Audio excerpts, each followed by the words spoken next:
All right, here we go.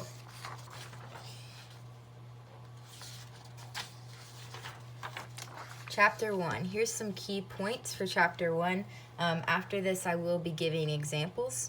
So basically, Chapter 1 is all about categorical and quantitative data. So for categorical data, that means it can go into categories like color, size, grade, and other things. And for every categorical set of data, you're going to use a bar graph. And on bar graphs, the columns don't touch. And then quantitative is the opposite. You're going to use the histogram, the columns do touch.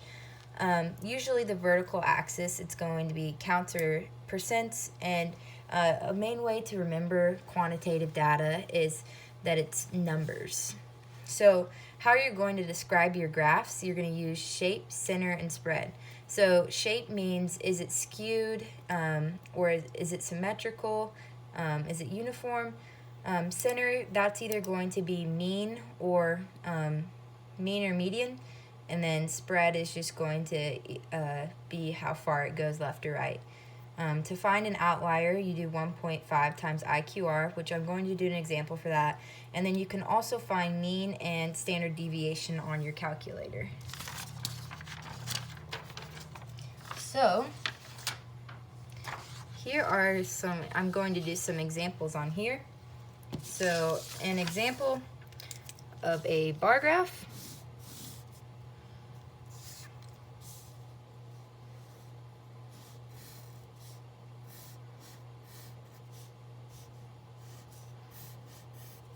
So as you can see, the columns are not touching, and you can say like this one's red, this one will be purple,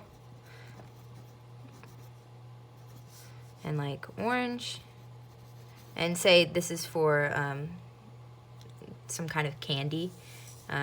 Right over here, this will be like the number of, okay, we can just say that it's Skittles, and so the number of Skittles in a fun size pack. So there'll be 3 red, around 2 purple, and 2 orange. So that's how you do a bar graph that's categorical.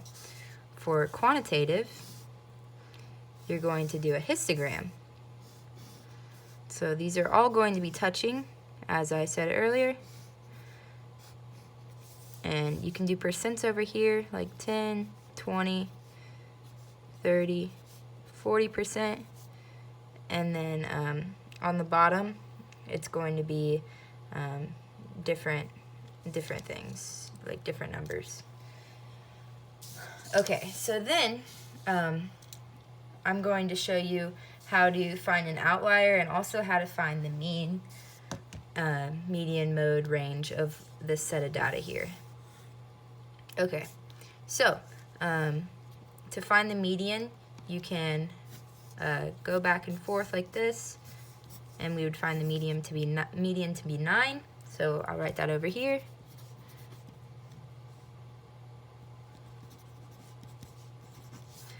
Okay, and then to find the mean, you're going to add up all the numbers. So 3, I don't know if you can see that. Sorry. 3 plus 6 plus 7 plus 9 plus 11 plus 14 plus 36. And then you count the numbers. So there's 1, 2, 3, 4, 5, 6, 7 numbers. So you're going to divide that number by 7. So you can get the mean to be 12.29.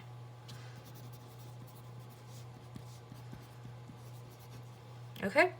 And then to find the range, you just take the biggest number subtracted by the smallest number. So you would get 33. I'm not going to write that one down.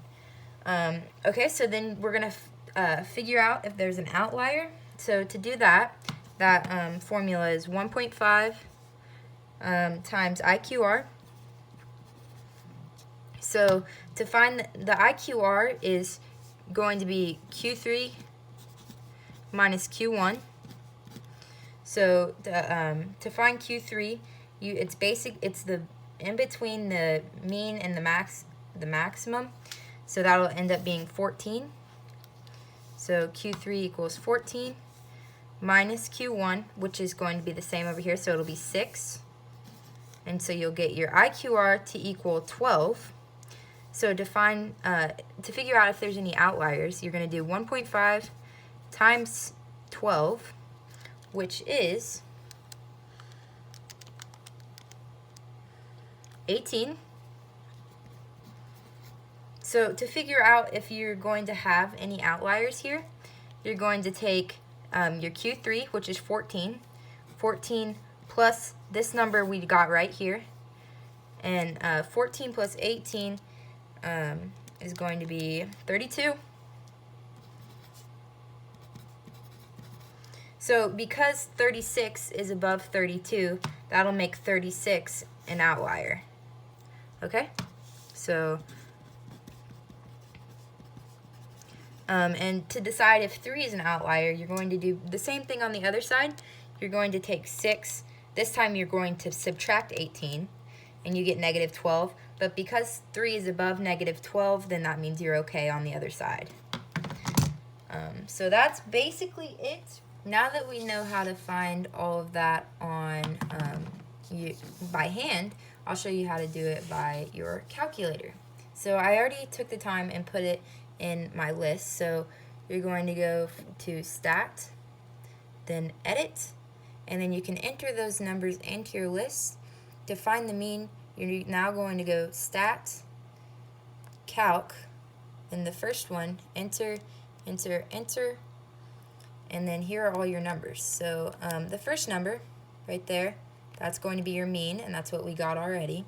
Then your standard deviation is going to be theta x, the 10.22. Then it also on here tells you your Q1, your median, and then your Q3. Also gives you your max and your min. So basically, you can make your 5-number summary straight out of this. So that is it for Chapter 1. We will now move on to Chapter 2.